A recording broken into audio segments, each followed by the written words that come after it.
나의 판단과 옳은 판단이라는 제목으로 하나님의 말씀 증거하도록 하겠습니다. 저희 쌍둥이 아들들이 어렸을 때 한 대여섯 살 때쯤에 콜라를 마셔도 되는지 아니면 그 음료수를 마셔도 되는지 안 되는지는 저 아이들에게 매우 중요한 문제였습니다. 부모인 저희들에게도 중요한 문제였죠. 그래서 아이들에게 너희들의 건강을 생각해서 콜라 마시면 안 돼라고 가르쳤습니다. 그런데 아이들이 이 맛있는 콜라를 아빠가 왜 마시면 안 된다고 하는지 알아들을 턱이 없죠. 그래서 아이들이 잘 못 알아들었기 때문에 그냥 콜라가 나쁘다고 해버렸습니다. 워낙 어렸을 때부터 좋은 거 나쁜 거 이런 거를 많이 가르쳤기 때문에 콜라가 나쁘다 이렇게 이야기를 하니까 나쁜 것으로 살짝 인식하는 것 같기도 했습니다. 그런데 그때부터 이 아이들의 논리가 그러면 콜라를 마신 사람들은 다 나쁘다고 이야기합니다. 누구누구는 마셨고 그래서 나쁘고 누구누구는 마시지 않았으니까 나쁘지 않고, 그래서 조금 있으면 아빠는 나쁜 짓을 한 사람이 되고 콜라를 마시지 않은 누군가는 나쁜 사람이 아닌 사람이 됩니다. 이게 아이들의 논리죠. 그렇죠? 물론 어른이 되어서도 이렇게 단순 무식한 논리를 사용하는 사람들이 있긴 하지만 이런 논리적인 사고는 어쩌면 콜라를 마시고 싶지 않았으면 만들어지지도 않았을 논리인지도 모르겠습니다. 콜라를 마시고 싶은 열망은 너무 큰데 아빠가 콜라를 금지하니까 그렇게까지 생각을 하는 것입니다. 콜라를 마시는 사람은 나쁘다, 안 마시는 사람은 나쁘지 않다. 인간이 가진 못된 습성 가운데 하나가 바로 이 율법주의적인 성향인데요. 이 율법주의는 꼭 2000년 전 유대인들만 가지고 있었던 무언가가 아니라 우리에게서도 다 나타나는 모습입니다. 율법주의는 나에게 주어진 좋은 기준을 나의 기준 삼는 척하면서 사실은 나의 의로움을 드러내려는 이기적인 동기에서 비롯되는 것입니다. 내가 지키는 법을 지키지 않는 사람은 모두 나쁜 사람, 죄인이고, 억지로라도 이 법을 지키는 나는 그 가운데에서 좋은 사람, 의인이 된다는 것입니다. 참 말도 안 되는 주장인데, 그런데 우리 안에는요 아주 자연스럽게, 아주 본능적으로 이런 성향을 가지고 있습니다. 이런 성향은 우리 삶에 정말 많은 영역에 드러납니다. 그래서 꼭 어떤 법규로 서로의 관계를 규정하지 않아도 되는데 서로를, 그러니까 너와 다른 나와 다른 너를 그냥 조금씩 차이를 가진 서로로 말하기보다는 옳은 나, 틀린 너, 틀린 그들로 선을 그어버립니다. 이게 얼마나 무서운 일인지 모릅니다. 편가르기인데요. 정치적으로 보수는 진보는 보수를 서로 틀렸다고 말합니다. 감성적인 사람들은 논리적인 사람을, 논리적인 사람은 감성적인 사람을 틀렸다고 말합니다. 어른들은 아이들을, 아이들은 어른들을, 노인들은 젊은 사람들을, 젊은 사람들은 노인들을, 남자는 여자를, 여자는 남자를 틀렸다라고 말합니다. 그냥 서로 다른 것인데 틀렸다라고 말하면 틀렸다고 하는 그 말이 틀린 것이죠. 물론 세상의 모든 가치를 그저 입장이 다르다라는 말로만 포장을 할 수는 없습니다. 왜냐하면 절대적인 가치도 있죠. 그렇죠? 선악은 있습니다. 절대적인 가치가 있다는 것은 틀린 가치도 많이 있다는 것을 의미합니다. 그러나 그 절대적인 가치조차도 그 절대적인 가치를 어떻게 적용하느냐에 따라 전혀 다른 결과가 나타나기도 합니다. 그 절대적인 가치를 사랑으로 적용하느냐, 그 절대적인 가치를 나의 의로움을 드러내기 위해 적용하느냐에 따라 천지 차이의 결과가 나타납니다. 유대인 중에 율법주의자들에게 율법이 그런 것이었습니다. 그러니까 절대적인 것이었어요. 하나님께서 주신 거니까 당연히 절대적이라고 여길 수 있고 또 그렇게 여겨야 맞는 것인데, 근데 문제는 하나님께서 그 율법을 왜 주셨는지를 많은 사람들이 몰랐다는 데 있어요. 몰랐을 뿐만 아니라 율법을 주신 하나님의 마음과는 별개로 그 율법을 이용해서 나의 옳음, 나의 정당함을 드러내려고 했습니다. 이거 둘 다 심각한 문제죠. 아빠가 콜라를 왜 못 마시게 하는지 이해하지 못하는 아이들, 대여섯 살 수준인데요. 이 아이들이 아빠가 해준 말을 기준 삼아서 좋은 사람과 나쁜 사람을 나누는 그 모습, 대여섯 살 수준의 모습과 다르지 않습니다. 그 대여섯 살이 지나고 나면 콜라가 왜 나쁜지를 과학적으로, 의학적으로 설명해 주면 이해는 하거든요. 물론 그렇다고 해서 율법주의가 제거되는 것은 아니지만 적어도 이해는 하거든요. 그런데 그것을 나쁘다, 좋다로 설명하는 그 단순 무식한 방법은 대여섯 살짜리들에게나 통하는 것인데, 그런데 당시 이스라엘 사회 율법주의자들이 보였던 모습은 그 대여섯 살짜리들 수준에 머물고 있었다라는 것입니다. 그런데 여러분, 이것이 2000년 전만의 문제는 아닙니다.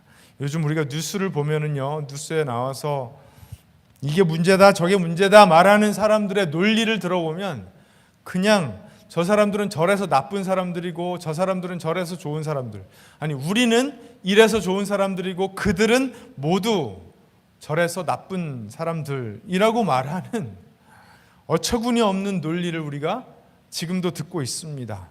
그런 어설프고 대여섯 살짜리들에게나 통할 주장을 하는 사람들이 30살, 40살, 50살, 60살, 70살, 80살 먹은 사람들의 입에서 나오고 있다라는 것이, 또 그것이 통하는 세상이라는 것이 얼마나 하나님 앞에 창피한 일인지 모르겠습니다.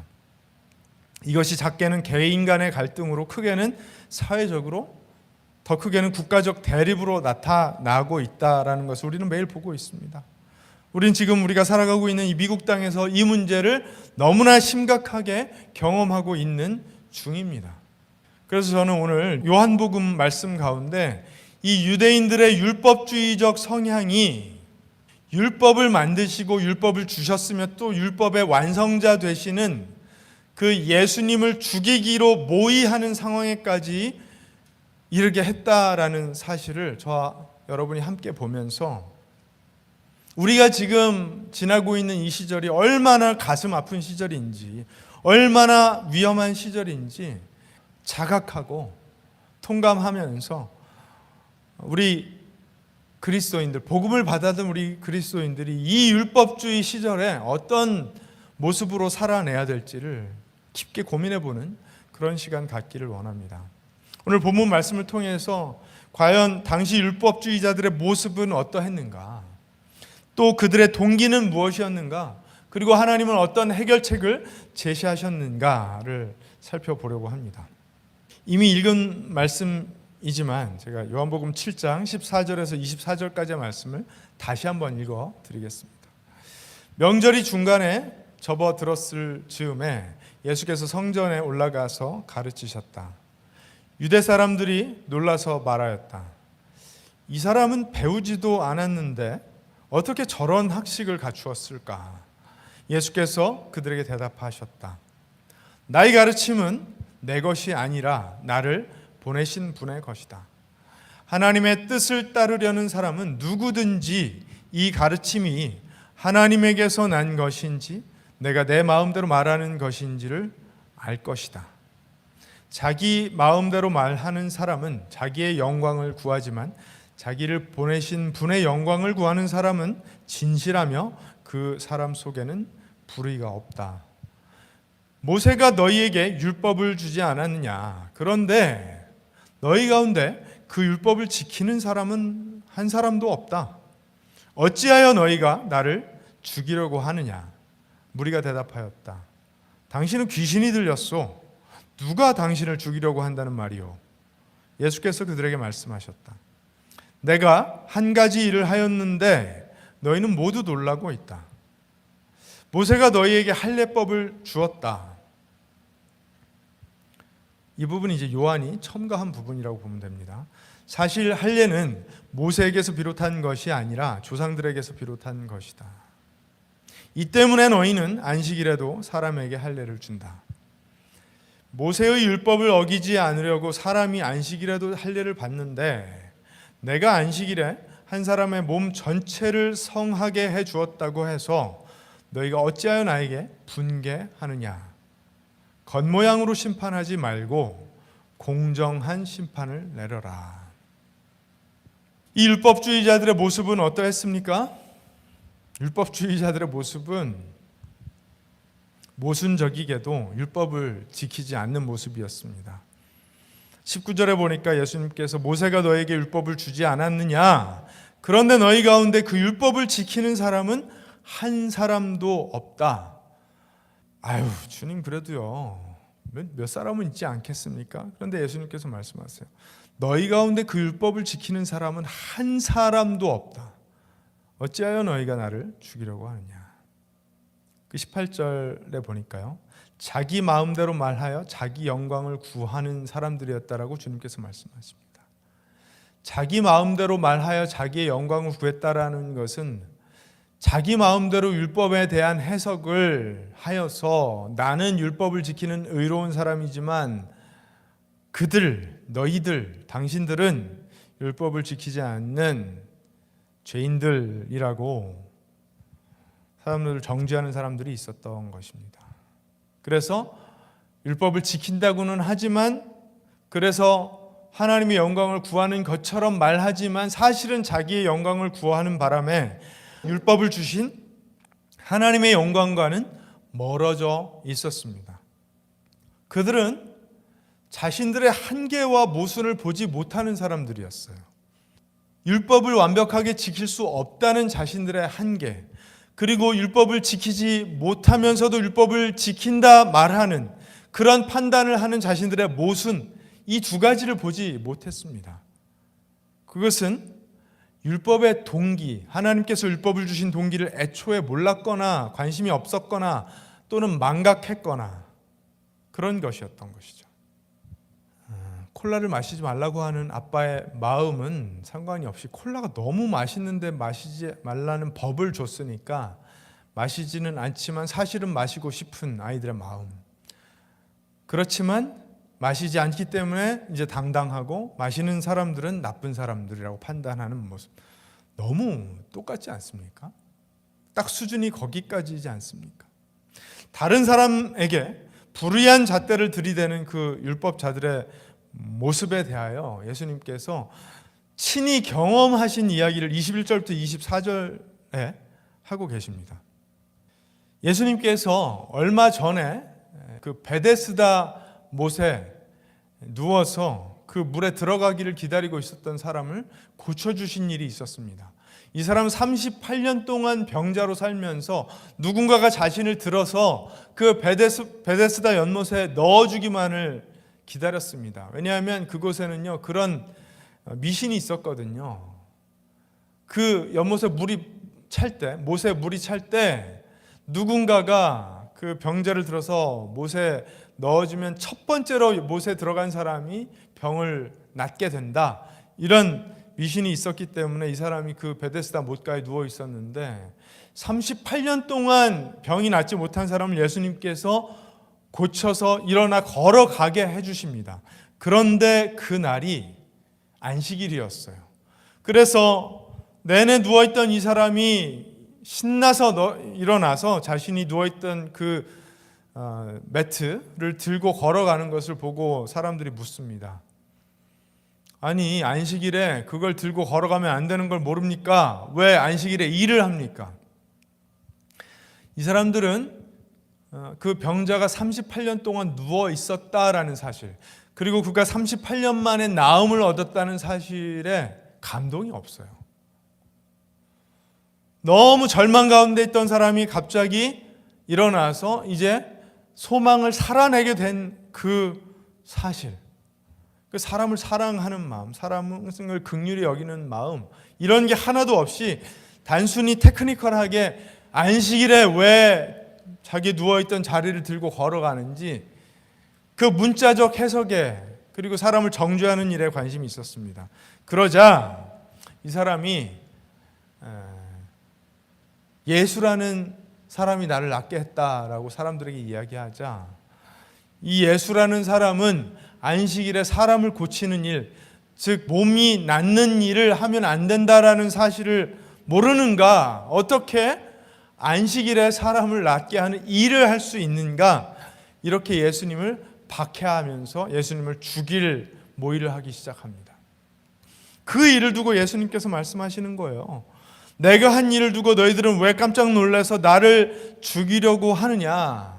그랬더니 사람들이 너는 귀신 들렸다. 왜 누가 너를 죽이려고 하느냐? 발뺌을 하지만 예수님께서 그 이야기를 구체적으로 들려주시는 것입니다. 너희들은 아들들이 태어났을 때 할례를 하지 않느냐? 8일 만에 할례를 하는데 그 할례 일이 설령 안식일에 겹친다고 해도 그 안식일에 할례를 행하지 않느냐? 왜 행하는가? 안식일 그 할례법은 사실 하나님께서 모세에게도 주신 말씀이기는 하지만 누가 먼저 시작한 법입니까? 하나님께서 아브라함에게 명령하셔서 아브라함이 이삭에게 할례를 한 것부터 시작된 이야기잖아요. 그렇죠? 할례는 이 유대인 남성들에게 자신들이 하나님 앞에 구원받은 사람들이라는 정체성을 주는, 그래서 하나님 앞에 자신들을 온전케 하는 행위였기 때문에 안식일이고 뭐고 일을 하면 안 된다라는 법이 있음에도 불구하고 그 할례를 우선적으로 행했던 것입니다. 그것이 자신들에게 정체성이었기 때문에. 그런데 하나님 앞에 자신들이 온전해지는 그 할례 법을 행하는 것보다 오히려 더 중요한 사람 살리는 일을 예수님께서 하셨는데, 그날이 안식일이라고 해서 안식일에 일을 하면 안 된다는 그 법규를 들이대며 시비를 거는 것이 타당하냐는 말씀이에요. 사실 그 안식일법은 하나님께서 왜 주신 법이죠? 쉬라고. 일주일 내내 일하면 병들어 죽으니까 6일만 일하고 하루는 꼭 쉬면서 하나님과 교제하고 예배하고 또 쉬라고, 육체적으로 쉬라고 하나님께서 주신 인간을 위한 법이었습니다. 인간을 위한 법규를 실천하면서 할례도 행하고 아픈 사람을 낫게 하기도 하고, 이거 다 인간을 위한 것 아닙니까? 그런데 단순히 안식일에 일을 했다는 것 때문에 그 걸어가는 사람에게도 시비를 걸고 예수님에게도 시비를 걸던 이 사람들, 이 율법주의자들, 이들의 이 모순과 거칠애와 외식, 불의함, 이것에 대하여 예수님께서 말씀하시는 거예요. 내가 안식일에 한 사람의 몸 전체를 성하게 해주었다고 해서 이게 너희들이 기뻐할 일이지 나에게 분개할 일이냐 말씀하시면서 이렇게 말씀하시죠. 24절에 겉모양으로 심판하지 말고 공정한 심판을 내려라. 불의한 너희들의 판단으로 판단하지 말고 옳은 판단으로 판단하라. 자의적인 나의 판단으로 판단하지 말고 옳은 판단으로 판단해라 말씀하시는 것입니다. 여러분, 우리도 그렇습니다. 5, 6살짜리들이 아빠가 콜라를 마시지 말라고 했다고 이제 콜라를 마시면 안 된다라는 그 문자적인 법규를 적용하면서 콜라를 마시는 사람은 다 나쁜 사람이야 라고 말하는 것처럼, 콜라를 왜 마시지 말라고 아빠가 말했는지는 도무지 알아들을 수도 없고 이해할 수도 없지만 그냥 안 된다고 했으니까 안 되는 거야, 이렇게만 법규를 적용하는 5살짜리 아이들의 논리인 것입니다. 한심스러운 모습이죠. 그런데 우리에게도 그런 모습이 있습니다. 자의적인 나의 판단으로 판단을 하지 하나님의 오르신 판단으로 판단하지 못하는 우리의 모습을 여전히 본다는 것입니다. 당연히 교회 안에서도 이런 일은 나타납니다. 이게 우리가 자주 듣는 이야기들인데 주로 이제 내로남불스러운 교인들의 모습을 표현한 이런 글이 있습니다. 남이 손바닥만한 성경책을 가지고 다니면, 요즘 같으면 이제 전화기 안에만 성경을 갖고 다니면, 앱으로만 성경을 갖고 다니면 그것은 경건치 못한 것이고, 성경은 원래 이제 커다란 성경책을 갖고 다녀야 되는 것이고, 내가 작은 성경 또는 성경 앱만 가지고 다니는 이유는 나는 굉장히 활동적인 신앙인이기 때문이다. 남이 새벽 기도에 못 오는 것은 게으르기 때문이고, 내가 새벽 기도에 못 나오는 것은 워낙 사회적인 활동이 많기 때문이다. 남이 눈물로 기도하면 그건 유별난 신앙이고, 내가 눈물로 기도하는 것은 간절한 마음 때문이다. 남이 기도를 길게 하면 그건 주책이 없는 것이고, 내가 기도를 길게 하면 정성을 다하기 때문이다. 남이 주시옵소서 하고 기도하는 것은 기복신앙이고, 내가 주시옵소서 하고 기도하는 것은 성경의 약속을 믿기 때문이다. 남이 헌금을 적게 하는 것은 인색하고 믿음 없는 일이기 때문이고, 내가 헌금을 적게 하는 것은 마음을, 중심을 보시는 하나님께서 과부의 두세 개를 칭찬하셨기 때문이다. 남이 타협하면 그건 야합이고, 내가 타협하면 그건 양보이다. 남이 친척의 결혼식 참석을 위해 주의를 지키지 못하면 그건 신앙이 부족하기 때문이고, 내가 주의를 지키지 못하는 것은 우리 가문의 평화를 위해서이다. 남이 예배에 참석하지 않는 것은 신앙이 없기 때문이고, 내가 예배에 빠지는 것은 하나님은 어디나 계시다는 성숙한 믿음을 갖고 있기 때문이다. 남이 예배 시간에 늦으면 5분만 일찍 출발하지, 내가 늦으면 누구에게나 피치 못할 사정은 있는 거지. 남이 교회에서 직분을 받으면 저 사람이 벌써, 내가 직분을 받으면 이제서야. 남이 넓은 집으로 이사를 하면 예수님은 머리 둘 곳도 없으셨는데, 내가 넓은 집으로 이사를 하면 내 지경을 넓히시리니.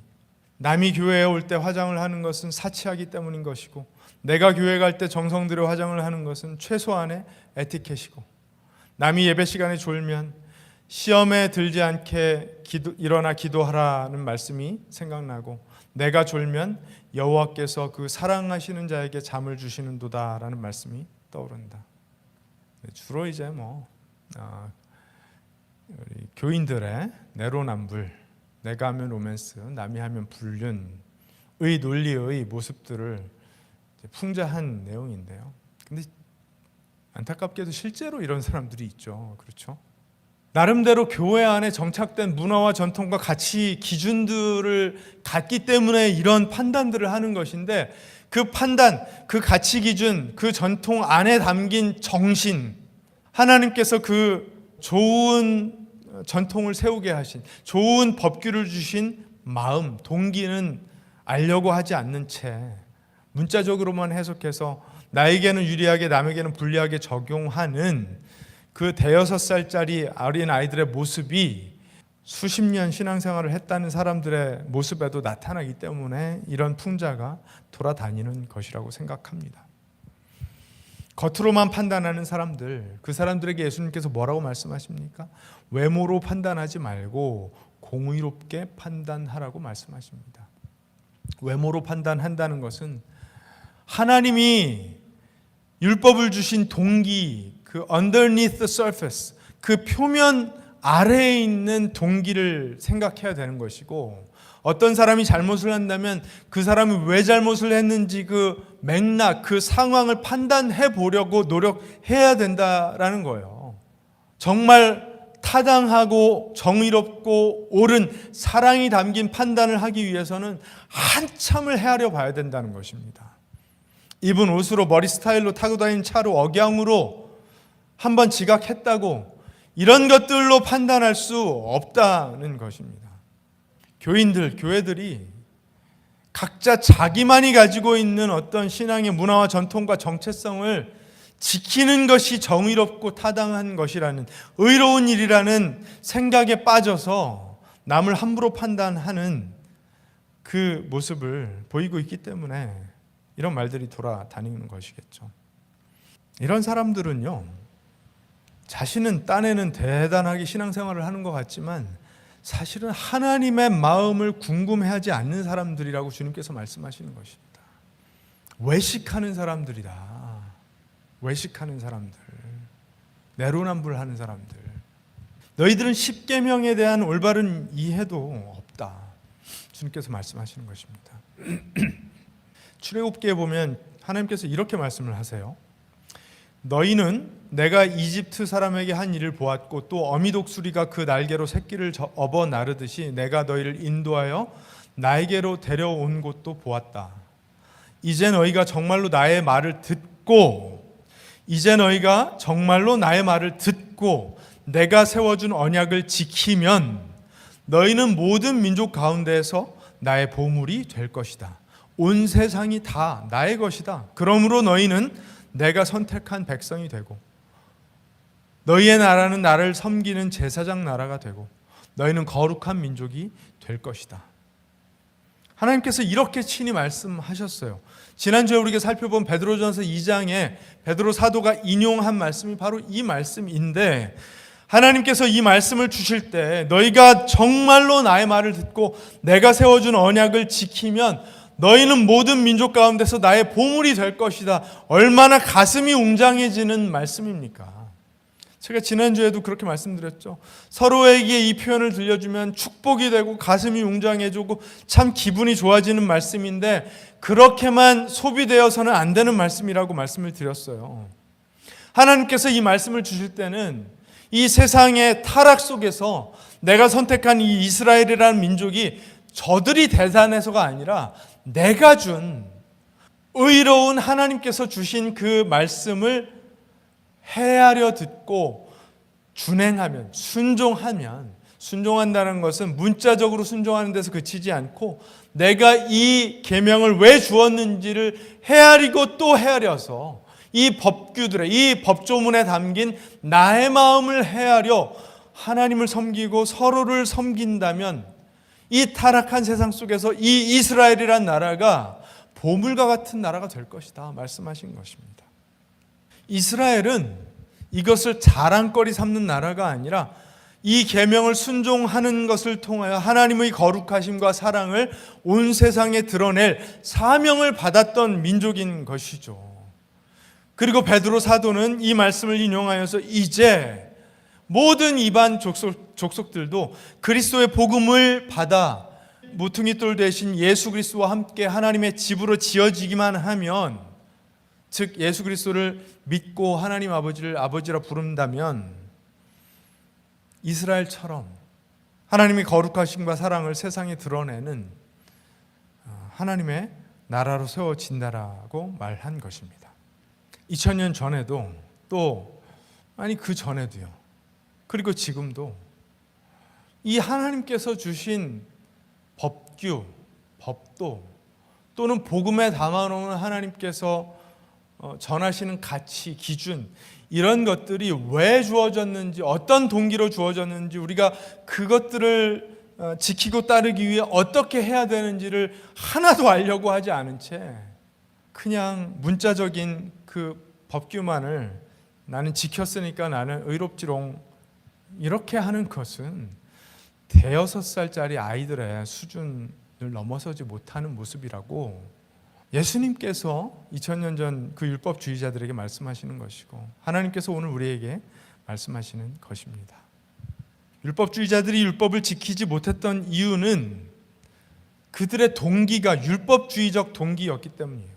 율법주의적 성향을 가지고, 본능을 가지고 결국은 자기 의를 위하여, 자기 과시를 위하여, 자기를 구원하기 위하여, 하나님의 도움을 받아 구원받는 것이 아니라 자기 스스로를 구원하기 위하여, 이것은 다른 말로 하면 자기를 예배하기 때문에 그렇게 했던 것입니다. 요즘 이제 미국에서 우리 10대들이 젠 알파가 쓰는 표현으로는 글레이징이라고 하죠. 자기 칭찬, 자기 과시, 자기 자랑. 그런데 10대들만 그렇게 합니까? 아니요.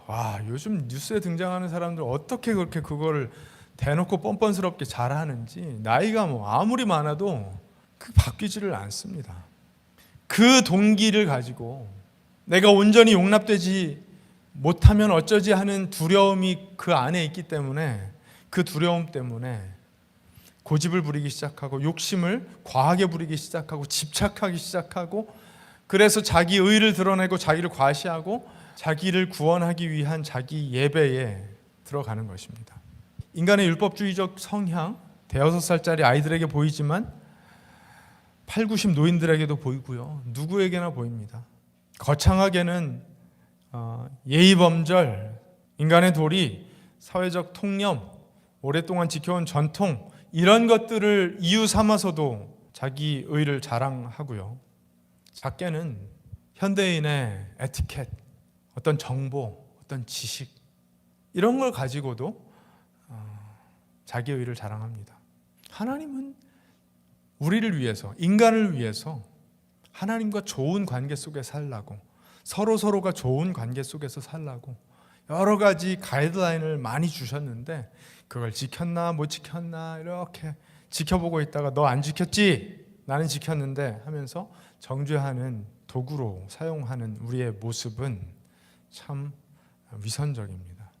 그래서 율법을 그런 위선적으로 외식적으로 만들어서 사람들 위해 군림하여 자신들을 드러내고 있었던 당시 정치 종교의 권력자들, 기득권자들, 율법주의자들에게 예수님께서 그렇게 호되게 많은 질책을 하셨던 거예요.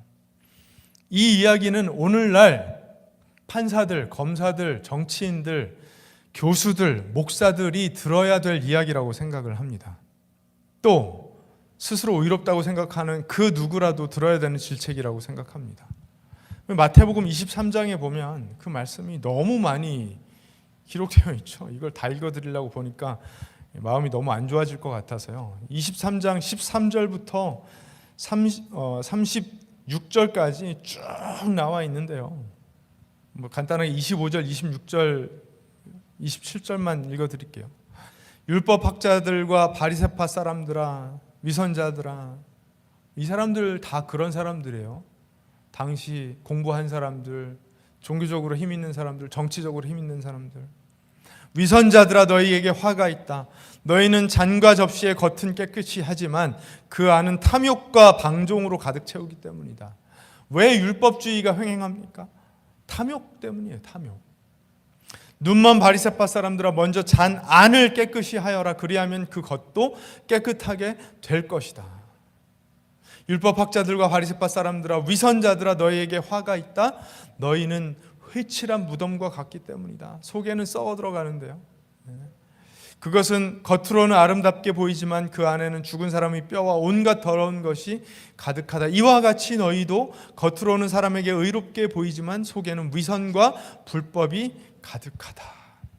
그러면서 주님께서 이렇게 말씀하세요. 내가 진정으로 너희에게 말한다. 이 일의 책임은 다 이 세대에게 돌아갈 것이다. 이 사람들이 속내가 드러나자 예수님이 귀신 들렸다라고 매도해버리고 발을 빼려고 하죠. 통할 리가 없습니다. 세상 그 어떤 논리로도 어떤 자기 의로움으로도 예수님에게 통할 수가 없습니다. 율법을 만드셨으며 율법을 주신 분 앞에서 이거 율법을 지켰느니 안 지켰느니 따지는 이 사람들의 말도 안 되는 이 모순을 사도 요한은 한번 헛웃음이라도 한번 지으면서 읽어보라고 이 이야기를 전개하고 있는 거예요. 율법을 만드신 분, 율법을 주신 분, 율법이신 분, 그분 앞에서 율법을 지켰느니 안 지켰느니 따지면서 죽이겠다 아니다 이러는 사람들, 이들의 말도 안 되는 모순, 마치 5살짜리 어린 아이들의 철없는 그 모순적인 모습을 보라는 것입니다. 그러면서 예수님께서 겉모습으로 판단하지 말고 속에 있는 것으로 옳은 판단으로 판단하라라고 하신 말씀을 우리에게 도전하고 있는 거예요. 여러분, 우리가 옳은 판단으로 판단해야 됩니다. 옳은 판단, 무엇이 옳은 판단입니까? 그냥 콜라 마시는 사람은 나쁜 사람, 안 마시는 사람은 좋은 사람, 이런 어처구니 없는 유치한 판단 말고요. 하나님이 누구이신가? 인간은 무엇인가? 하나님은 왜 인간에게 그런 법도를 가이드라인으로 주셨는가? 거룩함이란 무엇인가? 사랑이란 무엇인가? 영광이란 무엇인가? 영원이란 무엇인가? 죄란 무엇인가? 이런 것들에 대한 통찰과 정리와 사람 사는 모습에 대한 맥락과 상황과 시절에 대한 이해와 이런 것들이 어우러지고 종합적이 되어서 감히 한 사람을 판단할까 말까를 한번 고민해 볼 수 있는 것이죠. 그래서 바로 그 요한복음 7장 이후에 가늠한 여인을 사람들이 돌로 쳐 죽이려고 하자 예수님께서 나타나셔서 땅바닥에 뭘 끄적이시더니 마지막에 뭐라고 하십니까? 죄 없는 자가 돌로 쳐. 간단하죠. 예수님의 솔루션이 그것입니다. 죄 없는 자가 돌로 쳐. 율법의 창시자이시오, 율법 자체이시며 율법의 완성과 율법의 동기가 되시는 하나님의 공의가 되시는 예수님께서 그렇게 말씀하셨어요. 그래서 바울이 로마서 2장에 보면 19절에서부터 29절까지 유대인들의 외식하는 모습에 대해서 쭉 쓴 다음에 28절에 이렇게 말합니다. 겉모양으로 유대 사람이라고 해서 유대 사람이 아니요 겉모양으로 살갗에 할례를 받았다고 해서 할례가 아닙니다. 오히려 속사람으로 유대 사람인 이가 유대 사람이며 율법의 조문을 따라서 받는 할례가 아니라 성령으로 마음에 받는 할례가 참 할례입니다. 이런 사람은 사람에게서가 아니라 하나님에게서 칭찬을 받습니다. 이건 다른 말로 하면 50년 교회 다녔다라고 해서 크리스찬이 아니라 그 심령에 참으로 그리스도를 주로 고백하고 모시며 하나님 예배하는 사람이 참 크리스찬입니다라고 이야기하는 것과 다르지 않습니다. 이 크리스찬들이 지켜야 될 법도를 아무리 테크니컬하게 잘 지킨다고 해서 크리스찬이 아니라 그 심령이 변화받은 동기로 자유하게 평화 가운데 감사한 마음으로 신앙인의 삶을 사는 사람이 크리스찬입니다라고 말하는 것입니다. 그러니까 2000년 전의 논리와 지금 우리가 받아야 될 논리가 다르지 않다는 거예요. 우리는 예수님을 통해서만 율법의 참 의미를 깨닫게 되며 우리의 결핍과 모순을 발견할 수 있게 됩니다. 누굴 통해서요? 예수 그리스도를 통해서만. 그래서 예수님의 십자가는요, 우리를 하나님의 법도 앞에서 겸손하게 하고 죄와 죽음 앞에서는 당당하게 합니다. 너무너무 모순적인 이야기 같잖아요. 율법 앞에서는 겸손하게 하고 죄와 죽음 앞에서는 당당하게 합니다. 어떻게 해요? 오직 예수 그리스도의 십자가의 복음과 부활의 복음 앞에서만. 세상 다른 그 무엇도 우리를 그렇게 해줄 수가 없어요. 오직 예수 그리스도의 십자가와 부활의 복음만이 우리를 율법주의와 같은 죄의 굴레에서 완전히 자유롭게 해줄 수 있다는 거예요. 세상은요, 모든 것이 상대적이라고 말하고 끝납니다. 세상에 절대적인 것은 없다라고 말하고 끝나버립니다. 그런데 복음은 그렇지는 않다라고 이야기하죠. 만약 모든 것이 상대적이라면 죄라는 것이 있을 수가 없는 거예요. 도대체 뭘 죄라고 하겠어요? 모든 것이 만약에 상대적이라면 죄도 사라져야 되고 그렇다면 십자가도 필요가 없는 거예요. 그런데 하나님은 분명한 절대적인 진리와 기준을 가지신 분이시고 그것을 우리에게 주셨습니다. 그 앞에 설 때 그분의 절대적인 가치 앞에 우리가 겸손할 수밖에 없구나라는 것을 깨닫게 돼요. 그래서 다른 사람을 쉽게 판단할 수 없게 되고 오히려 부족한 내가 하나님의 은혜가 꼭 필요하다라는 사실을 더 깊이 바라보게 됩니다. 하나님의 법은 변함없는 절대적인 기준이지만 오직 예수 그리스도의 피를 통해서만 우리가 그 앞에 의로워질 수 있다라는 사실을 깨닫게 되고 더 이상 두려움이나 죄책감에 눌려 살지 않을 수 있게 된다는 것입니다. 그 사랑이 우리 안에서 새로운 열망이 되고 우리를 더 높고 자유로운 삶으로 이끌어주는 힘과 동력이 된다는 사실을 여러분 믿으시기 바랍니다. 이제 저희 쌍둥이 아들들은요 14살이 되었기 때문에 아빠가 콜라를 왜 마시지 말라고 하는지를 다 이해합니다. 저보다 더 잘 압니다. 콜라 한 캔에 설탕이 얼마나 들어가는지 수치적으로 저보다 더 잘 알고 있습니다. 건강을 위해서 아빠가 마시지 말라고 했다라는 것, 아빠의 마음이 어땠다라는 것을 이해는 하게 됩니다. 그런데 마십니다. 이해하는 것과 또 마시지 않는 것은 또 별개잖아요. 이번 주에 이제 그 장을 봐야 돼서 마켓에 다 같이 가족이 장을 보고 와서 이제 물건 정리하는 걸 언제나 아이들이 돕는데 물건을 정리 시작하자마자 한 녀석이 화장실이 급해서 화장실로 가버리는 바람에 도와주지를 못했습니다. 다른 녀석은 얼굴이 굳어서 근데 물건 정리는 해야 되니까 혼자서 열심히 정리를 했습니다. 그리고 화장실에 갔다 온 쌍둥이 형제가 돌아오자 너 왜 안 도왔어? 기다렸다라는 듯이 다그치더라고요. 화장실에 갔다 온 걸 잘 알고 있었음에도 불구하고 이렇게 말을 한 것입니다. 그런데 그 말한 이유가 혼자 한 것이 억울해서가 아니라 지가 맨날 그 소리를 들었기 때문에 갚아준 거예요. 자기가 화장실에 갔을 때 이번에 화장실 갔던 그 녀석이 언제나 그 말을 했기 때문에 이번에 갚아준 거거든요. 그러니까 뭘 알고 있는 것이죠? 화장실 갔던 그 녀석도 율법주의적이라는 걸 알고 있었고, 율법주의적인 그 녀석에 나도 율법주의적으로 맞서주겠다라고 그 이야기를 뱉어준 것입니다. 이 아이들은요, 율법주의가 왜 나쁜지 정확하게 머리로는 이해하고 있습니다. 그렇지만 그 율법주의를 삶으로 존재적으로 벗어나는 일은요, 너무 어렵습니다. 여전히 어렵습니다. 저에게도 여전히 어려운 일입니다. 그러니 저 아이들에게는 오죽하겠습니까?